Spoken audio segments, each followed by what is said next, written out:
Hello, everybody. This is Saddam Hussain. Welcome to RK Memorial Senior Secondary School, Sojat Road.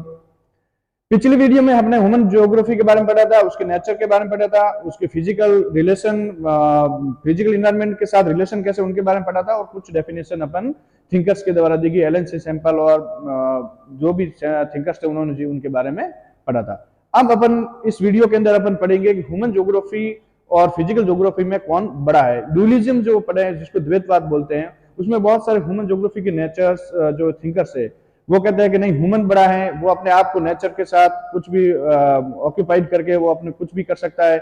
नहीं, कोई thinkers बोलते हैं कि नहीं, ह्यूमन में नेचर बड़ा है, वो कभी भी ह्यूमन को डिस्ट्रॉय कर सकती है। लेकिन कुछ थिंकर्स ये भी कहते हैं कि नहीं, दोनों के बीच में मिडिल पाथ होना चाहिए। तो उसके बारे में अपन पढ़ेंगे। Let's start topic.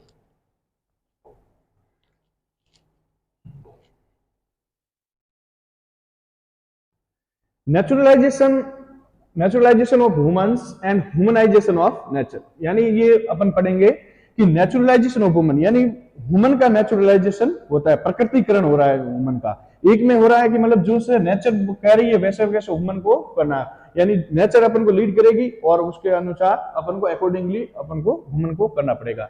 और इसमें बिल्कुल वाइस वर्सा हो जाता है कि ह्यूमन नेचर का ह्यूमनाइजेशन हो जाता है, यानी जो ह्यूमन करेगा वो नेचर को उसको ढालेगा अपने अनुसार ह्यूमन के बारे में।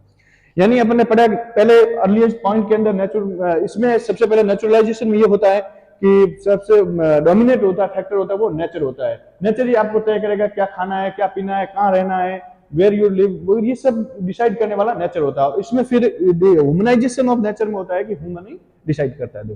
Human being interact with the physical environment with the help of technology. अपने जब डेफिनेशन में पढ़ा था तब भी उन एलन सी सैंपल की यही पॉल डी वलाचा की भी यही थी, टेक्नोलॉजी सिंथेटिक, जितनी ज्यादा टेक्नोलॉजी की उतना ज्यादा अपन रोज के बारे में, ह्यूमन फिजिकल एनवायरनमेंट के बारे में, रोज के बारे में अपन पता चलेंगे या उसके रिसोर्सेज के बारे में। तो उसी प्रकार अपन इंटरेक्ट करते हैं वो टेक्नोलॉजी के थ्रू करते हैं, यानी किसी भी चीज को अपन लेना चाहते हैं प्रकृति नेचर से, तो अपन उसका यूज क्या करेंगे, टेक्नोलॉजी की यूज से अपन कोई चीज लेंगे। अपन जैसे जमीन से अंडर अपन ऑयल निकालते हैं तो उसका टेक्नोलॉजी की हेल्प करेंगे। अपन अब रिवर्स का वाटर अपन को लेना है तो अपन डैम बना के ये टेक्नोलॉजी की यूज करेंगे। अपन को फॉरेस्ट को काटना है तो अपन टेक्नोलॉजी का यूज करेंगे। बहुत सारी टेक्नोलॉजी की ही थ्रू अपन ह्यूमन इंटरेक्ट करता है। It is not important what human being produce and create, but it is extremely important with help of what tools and techniques do they produce and create। यानी ये important नहीं है कि वो क्या create करा ह्यूमन, नेचर से लेके क्या क्रिएट करा, it is not important. Important क्या है कि किस टेक्नोलॉजी का यूज करा है, यानी किस टेक्नोलॉजी से यूज से, किस टूल से वो प्रोड्यूस और क्रिएट करा है। Technology indicate the level of cultural development of society, और टेक्नोलॉजी से ही पता चलता है कि उस ह्यूमन सोसाइटी का डेवलपमेंट किस प्रकार हो रखा है। यानी अपन मानते हैं कि अफ्रीकन कंट्रीज में जाते हैं तो उनका टेक्नोलॉजी डेवलपमेंट कम है, और यूरोपियन कंट्रीज में, अमेरिकन कंट्रीज में चले जाएंगे तो अपन को क्या पता है उनका टेक्नोलॉजी लेवल है वो हाई है, तो वो अपनी किस प्रकार उनका डेवलपमेंट दिखता है। Human beings were able to develop technology after they developed better understanding of natural law।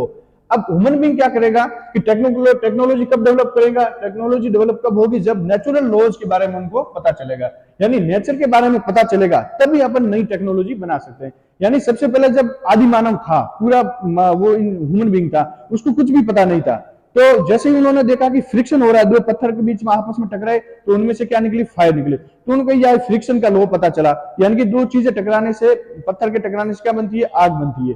तो इसके बारे में लॉज, नेचर लॉज बना फ्रिक्शन के बारे में, तो अपन को आग के बारे में पता चला, तो उसने अपने आप में टेक्नोलॉजी बना ली। जिस प्रकार पहले कच्चा मीट खाया करता था, तो अब उसने आग के ऊपर पका के खाना शुरू कर दिया। पहले ठंड लगती थी नेचर में तो वो उसके अंदर ही ठंड लगती रहती थी, लेकिन जैसे ही वो आग का हुआ तो उसने टेम्परेचर को राइज करना शुरू कर दिया, तो उसका हेल्प टेक्नोलॉजी का करने लगे। For example, the understanding of concept of friction and heat help us discover fire. यानी अपन को फ्रिक्शन के बारे में पता चला तो हीट के बारे में अपन डिस्कवर कर लिए। Similarly, understanding of secret DNA and genetics enable us to conquer many disease. जब अपन को बारे में इसके डीएनए के बारे में पता चला कि डीएनए नाम की एक चीज होती है, डीएनए आरएनए, तो उसके बाद अपन बहुत सारी डिसीज थी, डिसीज के बारे में उसको अपन कॉन्कर कर लिए, यानी डिसीज को अपन खत्म करने में सक्सेस हुए।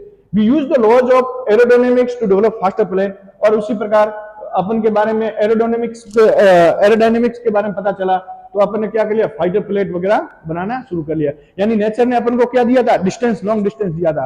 अमेरिका जाना है अपन को इंडिया से, तो अपन क्या करेंगे, फाइटर पे प्लेन से अपन चले जाएंगे। किसकी वजह से, एयर, अपन लॉज के बारे में एयर का लॉज पता चला तब। यानी अपन को नेचर क्या प्रोवाइड करता है, रिसोर्सेज प्रोवाइड करता है, अपन यूज करते हैं वो। ये नेचुरलाइजेशन ऑफ ह्यूमंस और ये होता है। You can see the knowledge about the nature is extremely important to develop technology, and technology loosens the shackles with environment on the human being। यानी अपन को सबसे ज्यादा क्या इंपॉर्टेंट होती है, टेक्नोलॉजी के बारे में अपन को पता होती है। एक्सट्रीमली डेवलप, जितने ज्यादा अपन लॉज के बारे में पढ़ेंगे इसके नेचर के, और टेक्नोलॉजी ही हमें अपने डेवलपमेंट कराती है। इन द अर्ली, अब अर्ली स्टेज में क्या था, early stage of their interaction with their natural environment, human were greatly influenced by it. अब अर्ली स्टेज में ह्यूमन की जो डेवलपमेंट की अर्ली स्टेज थी, उसमें सबसे ज्यादा नेचर ही डोमिनेट था, और नेचर ही फिक्स करता था कि भाई अपन को क्या करना है। वो सब चीज इन्फ्लुएंस किसका था, नेचर का, क्योंकि हमारे पास टेक्नोलॉजी नहीं थी, हमारे पास लॉज के बारे में नॉलेज नहीं था। They adopted the dictators of nature, और वो क्या, नेचर एक तरीके से अपन के ऊपर रूल करती थी। This is so because the level of technology was very low. क्या इसका रीजन क्या था, टेक्नोलॉजी का लेवल अपने पास लो था। यानी अपने के पास कुछ नहीं था, सिर्फ एक अपन ह्यूमन बीइंग थे, और वो जो प्रोवाइड करा रहा था नेचर, अपन को कपड़े अपन वहीं से ले रहे थे, उनके पेड़ से खा भी रहे, वही तो जो नेचर में मिल जाता था, खाने छोटी बहुत खाने पीने पेड़ पौधे से मिल जाता था, या फिर अपन को हंटिंग करके मिल जाता था। रहना है तो वहीं रहना है, और अपन नेचर से डरते थे। नेचर अपन ठंड भी ऐसी लगती थी, अपन को गर्मी भी ऐसी लगती थी, और वो सब नेचर डिसाइड करता था हमको कैसे रहना है। हम डरते थे, नेचर की वर्शिप करते थे, वो सब चीजें। The stage of human social development was also primitive, और वो primitive था। This type of interaction between the primitive human society and strong forces of nature was termed as the environmental determinism। उसको क्या बोलते हैं, यानी इसमें ये at the stage of very low technology development we can imagine the presence of naturalized human। यानी इसमें अपन ये देखते हैं कि जो डोमिनेट कौन है, एनवायरमेंटल फैक्टर जो डोमिनेट है। यानी अर्ली स्टेज जो अपनी थी, तो उसमें सबसे पहले उसको एनवायरमेंटल डिटरमिनिज्म बोलेंगे। उसमें है कि ह्यूमन को जो नेचर अपन को गाइड करेगा, वैसे ही अपन को ह्यूमन को करना पड़ेगा। हम नेचर की पूजा करते थे, हम जंगली जानवर से डरते थे, सांप से डरते, तो सांप को अपने भगवान मान लिया। हमको बरसात की जरूरत हुई तो अपने को भगवान बना लिया। जंगल को एक तरीके से भगवान बना के मानते थे। यानी उनकी वर्शिप करते हैं अपन, उनकी जो वो गाइड करते हैं, जो चीज भी करते हैं, वो कुछ भी करते हैं, वो अपन को करना पड़ता है। तो ये अर्ली स्टेज, जो ह्यूमन की अर्ली स्टेज थी, उनके पास टेक्नोलॉजी नहीं थी, तो वो सब चीजें उसको क्या बोलते हैं, एनवायरमेंटल डिटरमिनिज्म। ये एक फिलोसॉफी है, यानी ह्यूमन बीइंग में पहली। सेकंड, ये नेचुरलाइजेशन ऑफ ह्यूमन होता है। अब अपन पढ़ेंगे humanisation of nature. The people begin to understand the environment, the forces of nature within the phases of time. अब धीरे धीरे टाइम का फेसेज धीरे धीरे बदलने लगा, तो अपन ने क्या पढ़ने लगा, धीरे धीरे अपन ने नेचर के बारे में जानने की कोशिश की, तो अपन को ये सब धीरे धीरे तो हमने चेंजेस हुआ। With the social culture development human develop better and more efficiently. धीरे धीरे टेक्नोलॉजी का नए नए डेवलपमेंट होता रहा, तो अपन धीरे धीरे अपन इस चीज को, नेचर को, the move from state of necessity to the state of freedom. अब जैसे ही अपन को नई नई टेक्नोलॉजी के बारे में पता चला, अपने नई नई डेवलप की टेक्नोलॉजी, अपने जैसे कॉन्कर करना शुरू किया एनवायरमेंट के बारे में, तो अपन जैसे ही अपन डर रहे थे, अपन एक तरीके से सर्वेंट की तरह काम कर रहे थे, या नेचर को गॉड की तरह मानते थे, वर्शिप कर रहे थे। लेकिन जैसे हमने टेक्नोलॉजी का डेवलपमेंट हुआ, तो अपन क्या होने लगे, फ्रीडम की तरफ चले जाने लगे। They create possibilities with the resources obtained from the environment। और हम क्या करते हैं, जितने ह्यूमन बीइंग ने जितनी सारी रिसोर्सेज थे, उसका मैक्सिमम यूज करना शुरू किया। The human activities create culture landscape. और अब ह्यूमन ने क्या करना है, टेक्नोलॉजी की मदद हेल्प से ह्यूमन जो इन्वायरमेंट से उन्हीं को रिसोर्सेज लेके उन्होंने नया कल्चर बिल्ड करना शुरू कर लिया। यानी अपन को रास्ता चाहिए था, तो पहले रास्ता बहुत मुश्किल से मिलता था, तो अपने रोड बनाना शुरू कर लिया। माउंटेन होते थे, माउंटेन को पार नहीं किया जाता, वहां माउंटेन पर रोड बना दिया। अपन को ओशियन के अंदर जहाजें बना के, ये शिप बना के, ये सब चीजें अपन ने शुरू कर ली। The imprints of human activities are created everywhere. Health resort and highlands, use urban sprawls, fields, orchards and pastures in plains and rolling hills, sports on the coast। यानी अपन को जहां जरूरत पड़ी वो टेक्नोलॉजी की मदद से अपने पोर्ट्स बना लिए, कोस्टेज पे, हिल्स पे बना लिए अपने, सब कुछ वो अपने ओशियन रूट्स बना लिए, हर जगह अपन ने काम कर लिया। सरफेस एंड सैटेलाइट, यहां तक कि अपने स्पेस के अंदर सैटेलाइट भी, मौसम के बारे में, मानसून के बारे में पता चलना है, सैटेलाइट अपने लॉन्च कर दी, यानी अपने पूरे नेचर को ऑक्यूपाई कर लिया।